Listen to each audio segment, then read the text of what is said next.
اللہ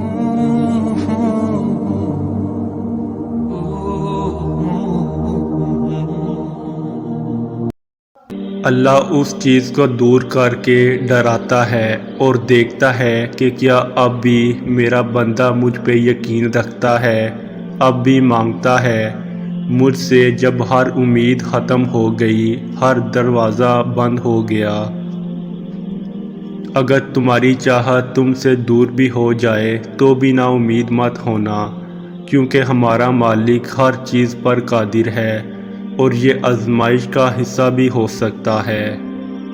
شیطان دل میں وسوسے ڈالے گا، مگر تم اپنا یقین ہمیشہ قائم رکھنا، کیونکہ وسیلہ ہمارے رب نے بنانا ہے، لوگوں نے نہیں۔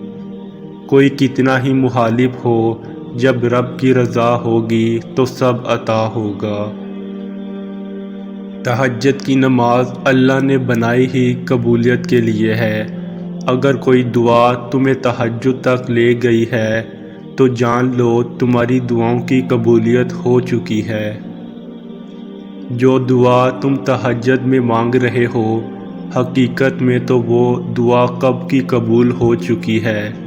وہ دیر اس لیے کر رہا ہے تاکہ تمہارا اس سے دعا کا رشتہ برقرار رہے۔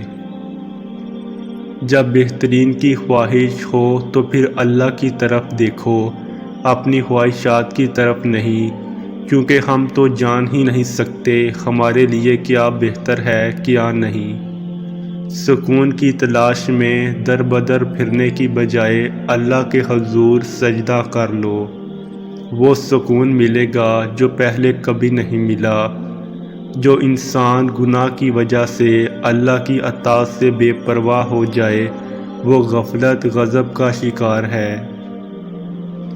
تو پھر اللہ کی دہلیز پر چکر لگاتے رہا کرو، کیونکہ اللہ معجزے انہی کے لیے کرتا ہے جو اس کے در پر دستک دینا نہیں چھوڑتے۔